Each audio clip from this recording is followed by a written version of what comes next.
তৈরি হয়ে যায় আমাদের সেই সুন্দর কুচ্চা মাছের রেসিপি।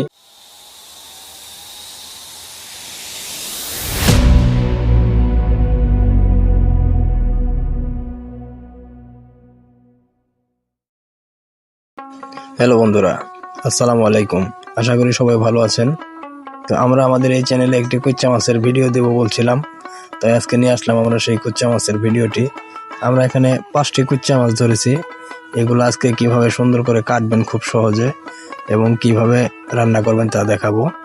তো আমাদের 5টি কুচ্চা মাছ কাটার জন্য সবার প্রথমে আমাদের দরকার হবে একটি দড়ি আর একটি সুতির কাপড়, যা দিয়ে আমরা কাটবো।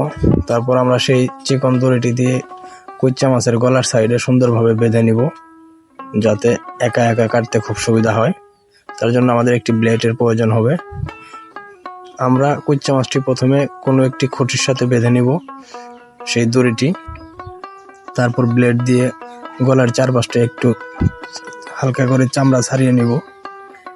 তারপর আমরা সেই চামড়াটি সেই সুতির কাপড়টাকে দিয়ে টেনে ছিলে ফেলবো। তো এইভাবে আমরা 4টি কুচি মাছ আমরা সুন্দরভাবে গলার সাইডে কেটে সুতির কাপড়টি দিয়ে সেই চামড়াটুকু ধরে হালকা করে টান দিলে খুব সহজেই ছিলে যায়।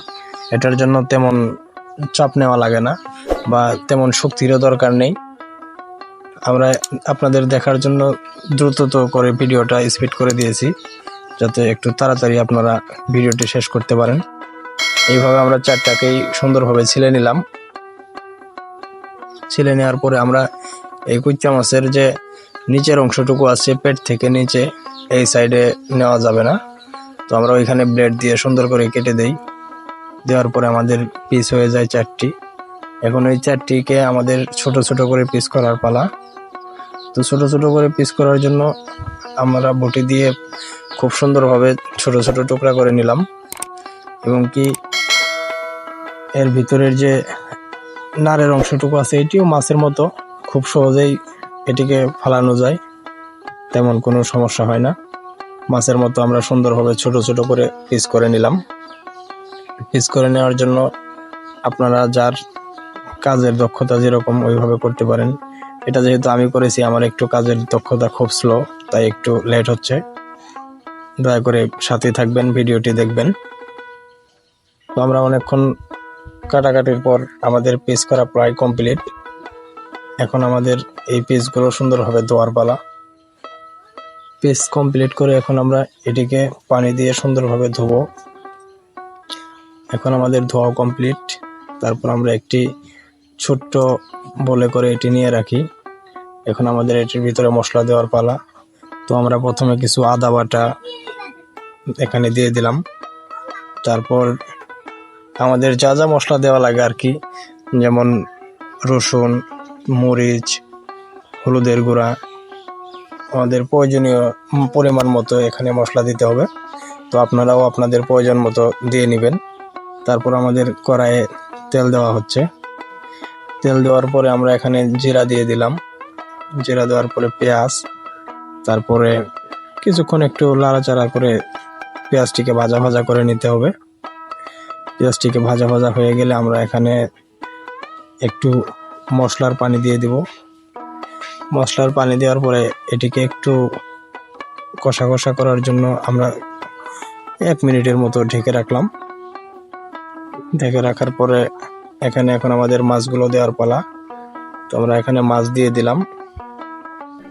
মাছ দিয়ে দেওয়ার পরে মাছগুলোকে সুন্দরভাবে আমরা এখানে লাড়াচাড়া করে এটিকে সম্পূর্ণ মশলার সাথে মিশিয়ে নিলাম, যাতে কোনো মাছ মশলা থেকে বঞ্চিত না হয়। সেই হিসাবে আমরা প্রত্যেকটি মাছকেই উলট পালট করে মশলা দিয়ে একদম মাখিয়ে নিলাম। তারপর আবার আমাদের ঢেকে রাখতে হবে। তার জন্য আমরা কিছুক্ষণ ঢেকে রাখলাম, 2 মিনিট 3 মিনিটের মতো।